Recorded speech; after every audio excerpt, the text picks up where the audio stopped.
नमस्कार दोस्तों, मैं आचार्य ध्यान आमीन और यहाँ एक प्रश्न है।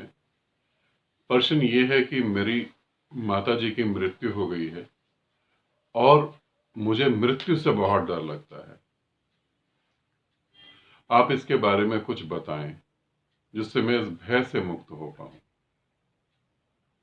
और उन्होंने ये भी बोला है कि अपनी माता जी की मृत्यु को लेकर मैं बहुत दुखी हूं, डिप्रेशन में चला गया हूं। मृत्यु जब हमारे किसी भी प्रियजन की होती है तो हम दुखी और परेशान हो जाते हैं। इसे एक एक शब्द को ध्यान से समझने की कोशिश करेंगे। मृत्यु की वजह से हम परेशान होते हैं ऐसा नहीं होता। उससे जो हमारा प्रेम संबंध था वो टूट जाता है। उसको जो हमने दुख दिए थे अब हम उससे माफी नहीं मांग सकते। उससे जो सुविधाएं मिल रही थी वो छूट जाती हैं। उससे जो हम लड़ते झगड़ते थे अब वो नहीं हो सकता।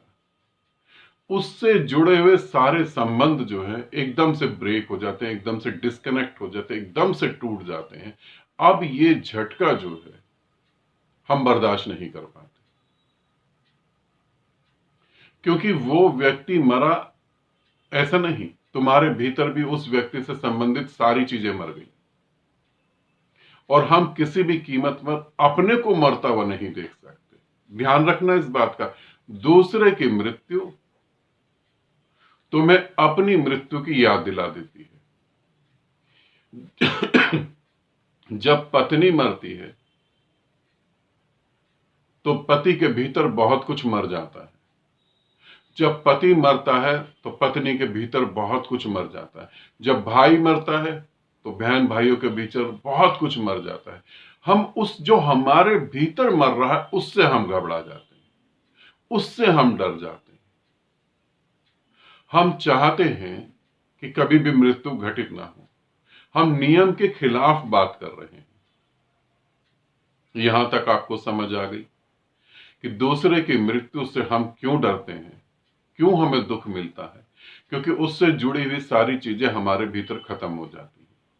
अब गले नहीं लगा सकते, माफी नहीं मांग सकते, तंग नहीं कर सकते, सब कुछ खत्म हो गया। हमने सोचा था कि सब कुछ सदा बना रहेगा। इस पृथ्वी का नियम है, जो यहां आएगा वो मिट जाएगा। आने से पहले ही मिटने की तैयारी चालू हो जाती है। तुम समझो या न समझो। तुम सोचते हो अभी तो 30-35 साल का था, उम्र ही नहीं थी। 4 महीने का गर्भ भी मर जाता है, 3 महीने का गर्भ भी मर जाता है, 1 महीने का गर्भ भी मर जाता है। मौत की कोई तारीख फिक्स नहीं होती। अब हम मृत्यु के और थोड़ा गहराई में उतरने की कोशिश करते हैं। मृत्यु से भयभीत क्यों हो जाते हैं? क्यों हमें डर लगता है? क्योंकि हमें यह दिखाई देता है, एक एक शब्द को बहुत अच्छे से समझोगे तभी तुम कुछ कर पाओगे, नहीं तो फिर हमेशा डरते रहोगे और डिप्रेशन में सदा जियोगे। दूसरा, और गहराई में उतरते हैं हम इनकी बातों में।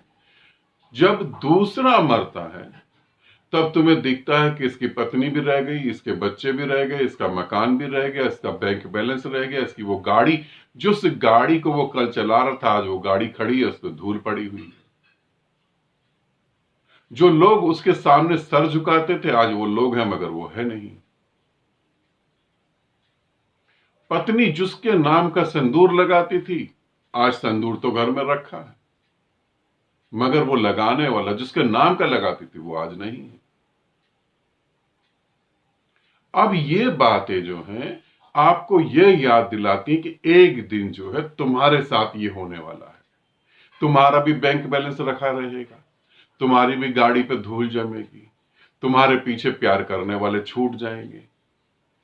तुमने जो सांस जब से ली तब से लेके अब तक जो भी अर्जित करा, तुमने जो भी तुमने इकट्ठा करा, कॉलेज की डिग्रियां, ग्रंथों की बातें, गुरुओं की बातें, मान सम्मान, तुम्हें लगा कि ये जब इसका छूट जाएगा तो हम इसका छूट गया तो हमारा भी छूट जाएगा। दूसरे की मृत्यु में अपनी मृत्यु पूरी तरह दिखाई दी तो तुम घबरा जाते हो, फिर तुम्हारा वैराग्य उत्पन्न होता है। ये सब व्यर्थ है। ये वैराग्य वैराग्य कुछ उत्पन्न नहीं होता, बस एक झटका लगता है, 4-5 घंटे के लिए तुम वैरागी हो जाते हो। और अब तो हम लोग इतने समझदार और इतने मजबूत हो गए हैं कि शमशान घाट में भी हम लड़के और लड़कियों के रिश्ते की बात कर रहे होते हैं। बिजनेस में कहाँ घाटा हो गया, कैसे फायदा हो गया।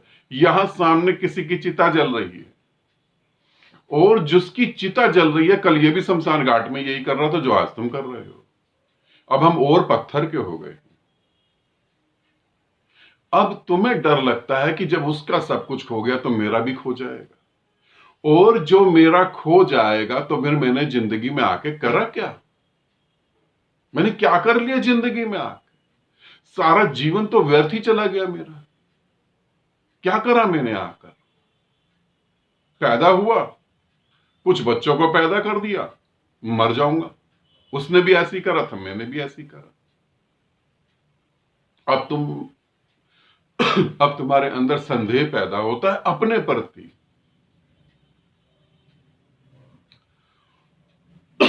अब तीसरी और हम गहराई में उतरते हैं। इसके तीसरे चरण में हम और गहराई में उतरते हैं, इसे समझते हैं। 1 मिनट में पानी पी लूं, फिर मेरा गला सूख रहा है। हाँ, अब हम आगे की बात करते हैं। अब हम तीसरे कदम को बढ़ाते हैं। पहला कदम, मृत्यु से हमें डर क्यों लगता है? क्योंकि हमें दुख क्यों होता है, डर क्यों लगता है? क्योंकि जो चीजें उस व्यक्ति से जुड़ी थी वो हमारे भीतर मर गई, अब वो कभी जीवित नहीं होंगी। दूसरा कदम, क्योंकि वो सब कुछ छोड़ के चला गया तो हमने जो इकट्ठा करा था उसकी वैल्यू 0 है, हम भी चले जाएंगे। तीसरा कदम, जैसे जैसे हम एक एक स्टेप बढ़ेंगे आपको एक गहराई पता लगेगी।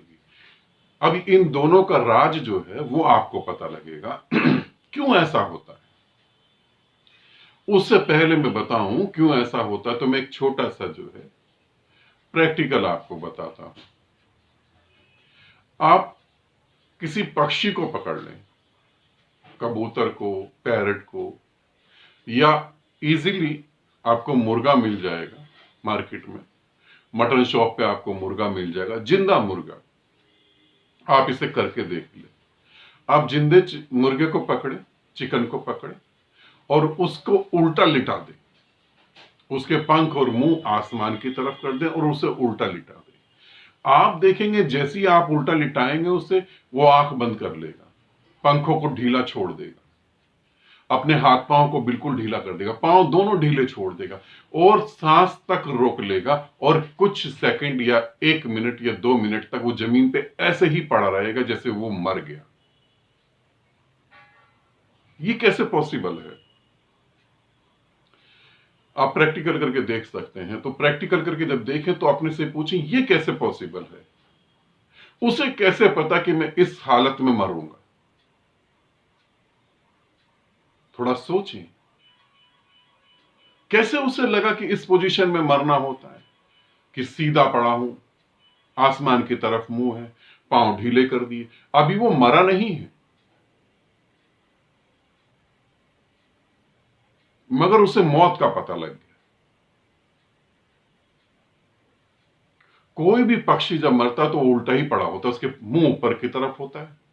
मृत्यु समय हो सकता है कुछ समय के बाद वो इधर गिर जाए या उधर गिर जाए। पंख ऐसे खुले होते हैं, टांगे आसमान की तरफ, मुंह भी आसमान की तरफ। इन पक्षियों को कैसे बोध हुआ कि हमारी मृत्यु होने वाली है? एक मुर्गे को कैसे ये बोध हो गया? क्योंकि वो मृत्यु को कई बार जी चुका है।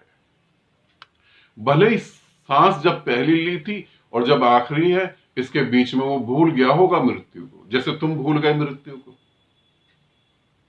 तुम बिल्कुल भूल गए। तुम्हें कहा जाए ध्यान करो, तुम कहते हैं यार सर दर्द हो रहा है, कल कर लेंगे। तुम्हें भरोसा है कल तुम्हारे पास आएगा, कल तुम्हें समय मिलेगा।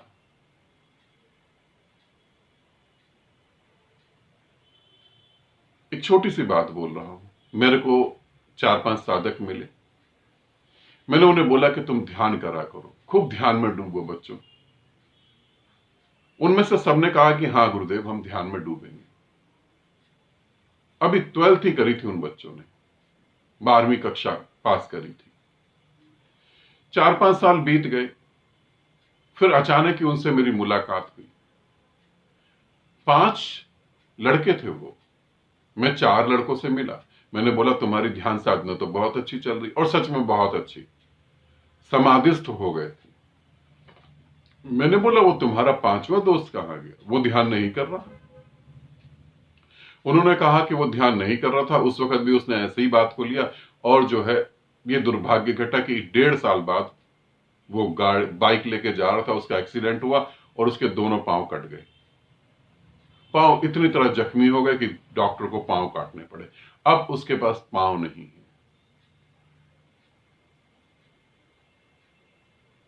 हम शादी में चले गए, इसलिए हम कल ध्यान कर लेंगे। आज पेट थोड़ा ठीक नहीं था, कल ध्यान कर लेंगे।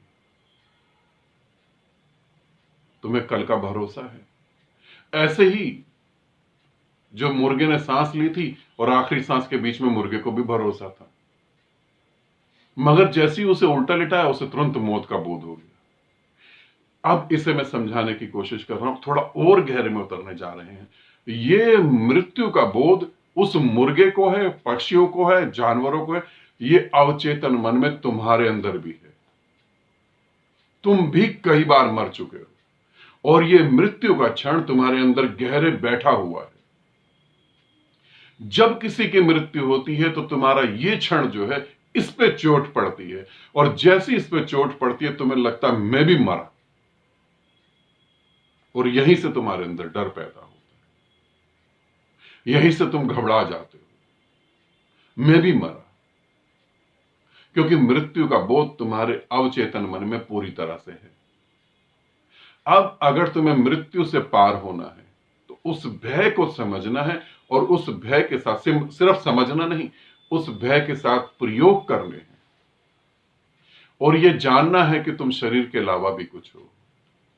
वीडियो ऑलरेडी काफी बड़ी हो गई है, और बोलूंगा तो बहुत बड़ी हो जाएगी, इसलिए इसको मैं जो है दूसरे वीडियो में, दूसरे पार्ट में बताऊंगा कैसे हम इस बोध को प्राप्त करें, और कैसे हम मृत्यु के भय से पार हो जाएं, और कैसे जाने कि हम अमृत कण हैं, कैसे जाने कि हम अनादि हैं, कैसे जाने कि हम सनातन हैं, सदा से हैं, सत्य हैं, शिव हैं, सुंदर हैं, कैसे हम जाने, इसके बारे में हम आगे बात करेंगे। ठीक है, आनंदित रहें, सदा खुश रहें। बहुत बहुत प्रेम आप सभी।